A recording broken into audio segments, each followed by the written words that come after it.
Welcome back, everybody. Miss Adair, and we're going to read Chapter 16 from Stargirl. We finished off with Leo kind of realizing that he may also have feelings for Stargirl back. Let's see where it goes. Chapter 16, Monday, lunch. This time I stayed put when Stargirl came toward my table on her way out. My back was toward her. I could see Kevin's eyes following her, widening as she came closer. And then his eyes stopped, and his mouth was sliding towards a wicked grin, and it seemed like everything stopped but the clink of the pans in the kitchen, and the back of my neck was on fire. "You're welcome," I heard her say, almost sing. I thought, what? But then I knew what, and I knew what I had to do. I knew I had to turn around and speak to her.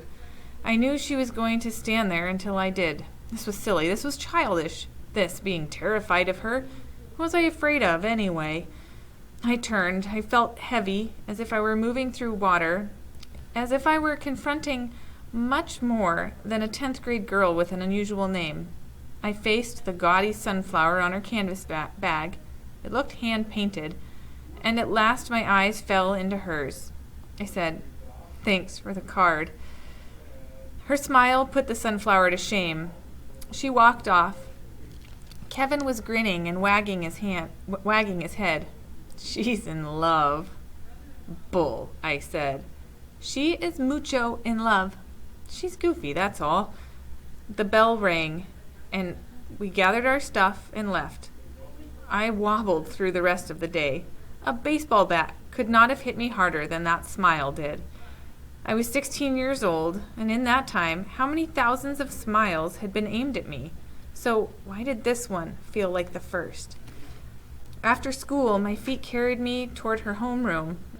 I was trembling. My stomach had flies. I had no idea what I was going to do if I saw her. I only knew I couldn't not go. She wasn't there. I hurried through the hallways. I ran outside. The buses were loading. Cars were revving. Hundreds of kids were now scattering. For months she'd been everywhere. Now she was nowhere. I heard her name. Her name. The 2 syllables, the same 8 letters that I had been hearing all year. And suddenly the sound struck my ear with a ping of pure silver. I drifted sideways to overhear. A group of girls was chattering toward a bus. "When?" "Today after school, just now." "I don't believe it." "I don't believe it took so long." "Kicked off? Are they allowed?" "Sure, why not? It's not her school." "I would have kicked her off a long time ago. It was treason." "Good riddance." I knew what they were talking about. It had been rumored for days that Stargirl had been kicked off the cheerleading squad. "Hi, Leo." A chorus of girls calling my name. I turned. They were in front of the sun. I shaded my eyes. They sang in unison, "Star Boy." They laughed, and I waved and hurried home. I could have never admitted it, but I was thrilled. Her house was 2 miles from mine, behind a little 10-store shopping center. Archie had told me where. I walked. I didn't want to ride. I wanted to be slow about it. I wanted to feel myself getting closer, step by step. Feel the tension rising like the fizz in a soda bottle. I did not know what to do if I saw her. I only knew that I was nervous, afraid. I was more comfortable with her as a history than as a person. Suddenly, intensely, I wanted to know everything about her. I wanted to see her baby pictures, I wanted to watch her eating breakfast and wrapping a gift, sleeping. Since September, she had been a performer, unique and outrageous, on the high school stage. She was the opposite of cool. She held nothing back, from her decorated desk to her oratorical speech to her performance on the football field. She was there for us all to see. And yet now I felt I had not been paying attention. I felt I had missed something important. She lived on Palo Verde. For a person so different, her house was surprisingly ordinary, at least by Arizona standards. Single story, pale adobe, clay red pipe tile roof, not a blade of grass in the small front yard, but rather a barrel and a prickly pear cacti and clusters of stones. It was dark, as I had intended when I got there. I walked up and down the other side of the street. It occurred to me that I might be mistaken for a prowler, so I walked around the block. I stopped into the Roma Delight for a slice of pizza, gulped down only half of it, and hurried back out. I couldn't relax when her house was not in sight. Couldn't relax when it was. At first, it was enough just to see her house. Then I began to wonder if she was inside. I wondered what she'd be doing. Light came from every window. I could see. There was a car in the driveway. The longer I hung around, the closer I wanted to be. I crossed the street and practically dashed past the house. As I went by, I scooped up a stone from the yard. I went up the street, turned, and looked at her house in the distance. I whispered to the salt-sprinkled sky, "That's where Stargirl Caraway lives. She likes me." I headed back toward the house. The street, the sidewalks were deserted. The stone was warm in my hand. This time I walked by slowly as I approached. I felt strange, my eyes fixed on a triangle of light in a curtained window. I saw a shadow on the yellow wall. I seemed to be drifting, footless, into the light. Suddenly the front door opened. I dived behind the car in the driveway and crouched behind the rear fender. I heard the door close. I heard steps. The steps matched the movement of a long shadow cast down the driveway. My breath stopped. The shadow stopped. I felt both ridiculous and weirdly perfectly placed, as if crouching by the car was precisely what life had in store for me at that moment. Her voice came from beyond the shadow. "Remember when you followed me into the desert after that day after school?" Absurdly, I debated whether to answer, as if doing so would, give me away? I leaned into the smooth metal of the fender. It never occurred to me to stand, to show myself. Hours seemed to pass before I finally croaked, "Yes." "Why did you turn around and go back?" Her tone was casual, as if the conversations she held with people every night, crouching behind their cars, was normal. "I don't remember," I said. "Were you afraid?" "No." "I wouldn't have let you get lost, you know." "I know." A little shadow detached itself from the larger one, and it came toward me, wavering over the pebbled driveway. It had a tail. It wasn't a shadow, it was the rat, Cinnamon.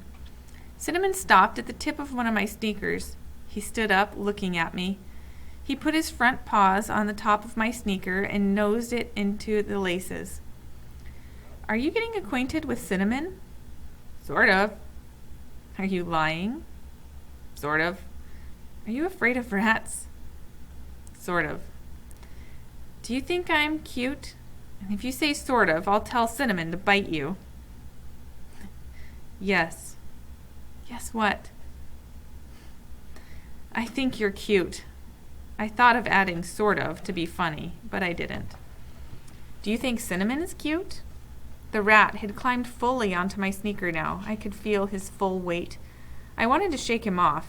His tail spilled onto the driveway. "No comment," I said. "Oh my, hear that, Cinnamon? No comment. He doesn't want people to know that he thinks you're cute." "I think you're getting a little carried away," I said. "I certainly hope so," she said. "Nothing's more fun than being carried away. Would you like to carry Cinnamon away for the night? He loves sleepovers." "No, thank you." "Oh." Her voice was mock pouty. "Are you sure?" "He's no trouble. He hardly takes up any room. All you have to do is feed him a mini wheat or 2 grapes, and he won't poop on your rug. Will you, Cinnamon? Go ahead and stand up and tell him you won't. Stand up, Cinnamon." Cinnamon stood on my sneaker. His eyes shone like black pearls. "Doesn't he have the cutest ears?" "Who notices a rat's ears?" I looked. And she was right. "Yeah," I said, "I guess he does. Tickle him behind his ears. He loves that." I swallowed hard, and I reached down with the tips of my 2 forefingers and tickled the tiny furry spaces behind the rat's ears. I guess he enjoyed it. He didn't move. And then, surprising myself, I moved one fingertip in the front of his nose, and he licked me. It had never occurred to me that rats do that. His tongue was half the size of my little fingernail. I would have guessed it was rough like a cat's, but it wasn't. It was smooth. And then he was no longer on my foot. He was on my shoulder. I yelped. I tried to swat him off, but he dug into my shirt with his fingernails. Meanwhile, Stargirl was cracking up. I could see the shadow shaking. Let me guess, she said. Cinnamon jumped onto your shoulder. You got it, I said. And now you're thinking about how rats are supposed to go for people's throats? I wasn't, I said, but now that you mention it. I clamped my hands around my neck, and I felt something in my ear, whiskery, and I yelped it again. He's eating my ear. Stargirl laughed some more. He's nuzzling you. He likes you, especially your ears. He never meets an ear he doesn't love. And by the time he's done, that ear of yours will be clean as a whistle, especially if there's some leftover peanut butter in it. I could feel the tiny tongue mopping the crevices of my left ear. It tickles. I felt something else. I feel teeth. He's just scraping something off for you. You must have something crusty in there. Have you washed your ears lately? None of your business. Sorry, didn't mean to get personal. I forgive you. All was quiet for a while, except for the snuffing in my ear.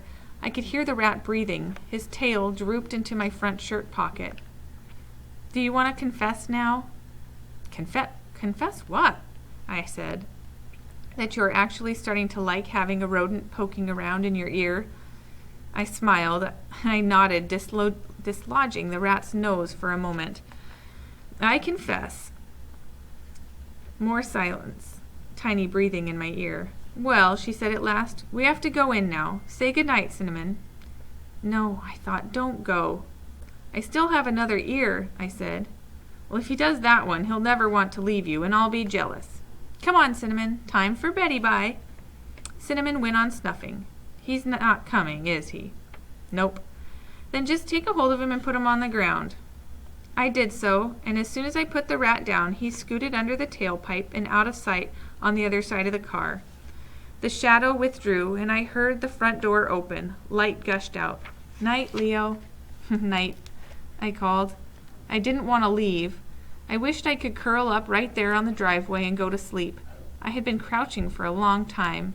It was a chore just to stand. I was halfway home before I could walk right. All right, that's the end of chapter 16, and Leo is smitten, both with Cinnamon and with Stargirl. All right, we'll see you next time.